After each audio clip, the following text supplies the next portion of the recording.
I'm Dr. Mary Stapleton, and I'm the director of the TUCSE University Center for STEM Excellence. Normally, I have students coming to visit me at the SciTech Student Learning Lab to do science activities, but today I'm coming to you from my backyard. So today I want to talk to you about bees. A lot of people are afraid of bees, and that's unfortunate because bees do a lot of work for us humans. In fact, without bees, we probably wouldn't be able to feed ourselves because bees pollinate over 1/3 of our food supply. So when people think about bees, they most often think about honeybees at first. Honeybees are the kind of bees that nest in hives and that you're probably most familiar with. But today I want to talk about a different kind of bee. I want to talk about a solitary bee called the mason bee. So mason bees don't nest in hives like honeybees do, but they nest in cavities by themselves.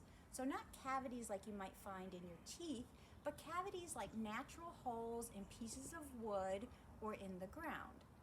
And so today we're going to learn how to make a mason bee house like the one that you see here. Let's get started. So the first thing that you need to do is you need to come up with a design for your mason bee house. And here I'm going to show you several different examples. One example I have here is just a small block of wood with a hole that's drilled into it, and I can just stack these up outside where the bees can get to them.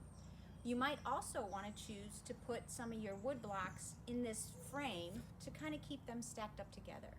Another example is this one where I have a single block of wood that I've drilled several different holes in, and I put this board over the top to protect the nest holes from the weather. One final example is a mason bee house that I didn't build myself, but that I purchased. And as you can see, there's 3 different types of substrate in here. One is some hollow bamboo rods, some is some wood where some holes have been drilled, and in this part here you can see there's some pine cones in there. Now that you've chosen a design for your mason bee house, let's talk about how to drill the holes. So I'm going to use this example here of this block. So the first thing that I want to do is I want to get out my drill, and I have the bit that's going to allow me to make a hole that's about 1/4 inch across. The next thing I want to do is I want to have my safety goggles on, and I'm going to drill the hole.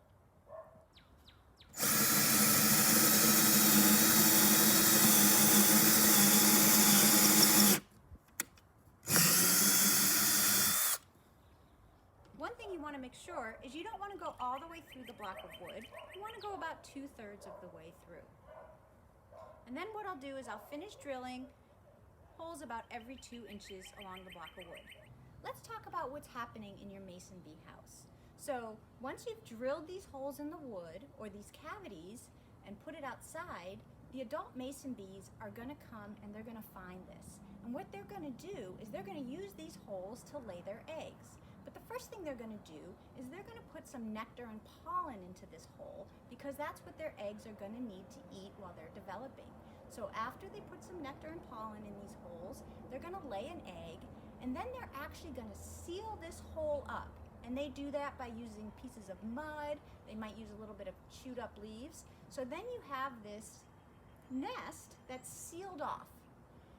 And inside of this nest, it's going to take an entire year for that egg to develop into a larvae and eventually into an adult mason bee.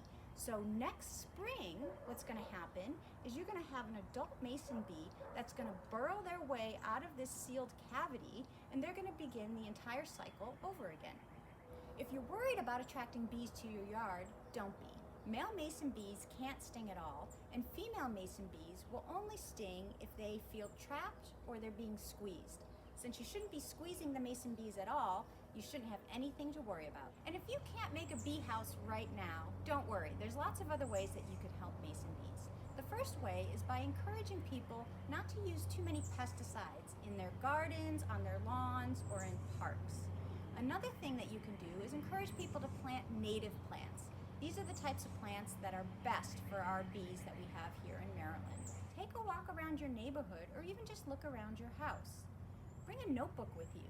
Make notes about the different types of insects that you see and draw pictures of what they look like.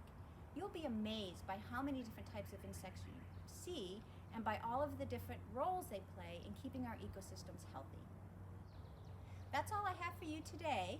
I look forward to seeing you at the TUCSE Student Learning Lab at the Towson University Center for STEM Excellence. You can find more information about that at www.towson.edu/CSE for Center for STEM Excellence. Bye.